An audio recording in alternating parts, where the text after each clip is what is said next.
if I'm walking around downtown and I see Ralphie, you wearing a Josh Allen jersey, I just think it's funny to me. Again, I'm not judging. I'm not like, I'm not judging. I'm just saying, like, I just wouldn't do it.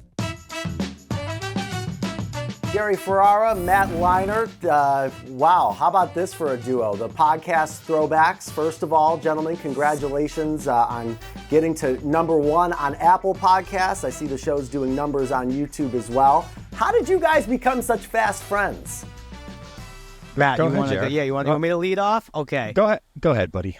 Well, what's funny with Matt and I is we could have easily been friends 20 years ago in LA. You know, Entourage, he was at USC. We definitely were in similar circles, but no, you cut to all these years later. And, I've been in the podcast game since 2011. It's a platform I love. And obviously any chance to talk sports for me is a good day. So when I started getting ready to maybe do one with Sinclair, they mentioned Matt's name, and Matt had just started popping up all over my Instagram feed as this awesome Manhattan Beach dad. You know, I'm like, oh, that's the perfect person. He's in a similar place to me. We both got kids, and, one conversation on the phone, and that's all it took for me.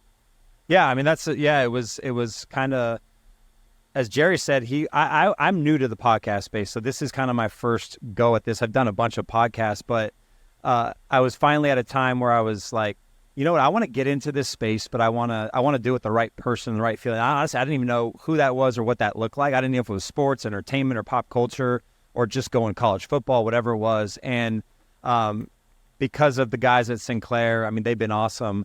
It kind of popped up too. And then Jerry's name popped up. You know, he just told the story, and I was like, oh, dude, like Turtle from Entourage is literally the first thing I said. I'm like, that's sick, dude. I love Turtle. Like, that's literally, never met Jerry.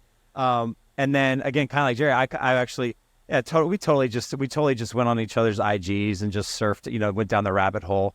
Like guys usually do. But it was like, oh, dude, like we have the same kind of lifestyle, married with kids, like a lot of chaos, a lot of sports, like it just fit. And then the phone call we had, it was like, I think we were getting on the phone just to like, hey, kind of get to know each other and see if this would work. And it felt like we were boys just like catching up for like 45 minutes. And I don't even know if we even really talked about the pod. We just talked about life and all that. And like, I think we both hung up being like, oh, dude, this is going to be really cool. And Jerry's been awesome, man. I learned a lot from him in the podcast space, and we're just having a blast doing this so far. Bryce Young, obviously now on the benches. Andy Dalton has, at least for 1 week, a bit of a resurgence. But as far as Bryce's development, will this eventually set him back or set him forward? My take is it'll set him forward. I think this is a great reset for him. It's a great learning experience for him. I know it's tough. I've kind of been in this situation. It's tough in the moment to really understand the bigger picture and see kind of in the future. But one, having someone like Andy Dalton there is great. He's a pro's pro. He's a veteran. He's been around a long time. He's had a lot of success in the league. Having someone like that who I know will tutor Bryce the right way, will pick him up and continue to slowly kind of get his confidence. Bryce's confidence is shot. Like, I've been there. Like, when you lose your like Jerry and I have talked about this. Like, when you lose your confidence as an actor, or you lose your or like you're not like it is tough to come back from, especially in the NFL, because man, it's like, dude, if you're not good enough, they'll just cut you. They're on to the next guy. Like, it's really that cutthroat. So I think this was a perfect situation for him, kind of in the big picture, to really kind of take a step back, let me learn. I don't have to have the pressure of playing. I don't have, like, I know Andy balled, and like I'm happy for him. Like, it's still not a great system and a place for Bryce, someone who just needs reps and needs experience and needs a lot of guys around him. So you look at the success Justin Fields is having right now. You look at the success Sam Darnold is having, even like Baker Mayfield to some extent, where sometimes a reset to another organization, learn a little bit, and then when you get that second opportunity, you take advantage of it. And we've seen a lot of young quarterbacks do that. So I think in the moment it's tough on him. I think in the big picture it'll be the best thing that happened to him. Jerry, after you broke through as an actor, you ever lose your confidence or no? I still do. We made this analogy a little bit on the podcast last week. I try to always relate it back to stuff I went through, although sports and acting in Hollywood, there's a lot of similarities, but we're just not doing it live. It's not week to week. You actually have to wait 4 months to realize you suck. But yeah, like early on with Entourage, we had shot the pilot, and then there's this big gap while you're waiting to see if the show gets picked up. And with HBO's case, they took a lot of time to tell us we got picked up. So once we got the word, it's like, okay, we're starting in a month. The producers reached out and said, hey, we're gonna send you to improv camp, basically. Like, we think your improv skills could grow a little more. And I thought that was a strong suit I had. So I certainly went into the early parts of like episode 2 and 3, like just thinking, man, they're not liking what I'm doing. And now it's starting to air, and some people liked it. Some people call me out. And yeah, I was shook, but you just have to trust that you'll figure it out and I fortunately had the opportunity, but again, I wasn't the quarterback of an NFL team. I was the sidekick on an ensemble. I was able to hide a lot more until I figured my stuff out. Sorry, I'll curse.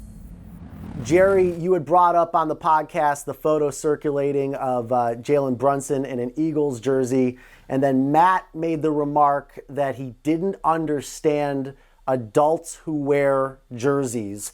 And as I'm listening to this, I'm watching my Bills at home in my Josh Allen jersey.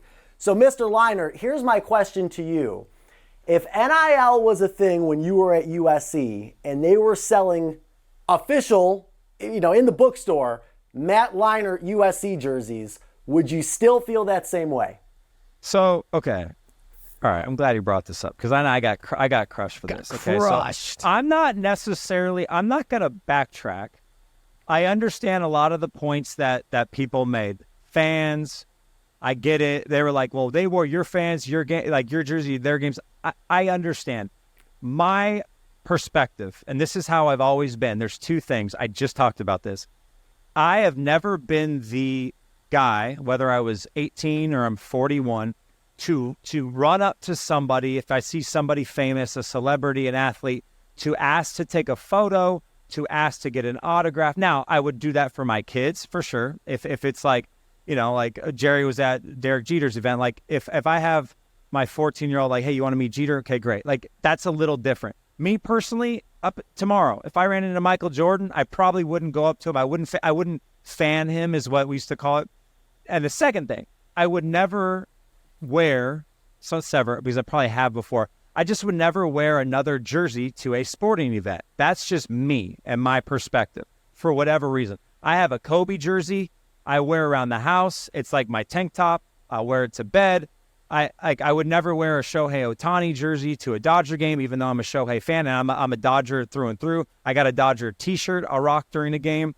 So that's just my perspective. I get it. People hated it. I'm sorry to all the fans out there. I appreciate their passion for their teams and their players. I just always think it's funny. Like if I'm walking around downtown and I see Ralphie, you wearing a Josh Allen jersey, I just think it's funny to me. Again, I'm not judging. I'm not judging. I'm just saying, like, I just wouldn't do it for me personally. Hey, sports fans, if you want to see more conversations with athletes and stars, check out these videos right here and be sure to subscribe for more from USA Today Sports.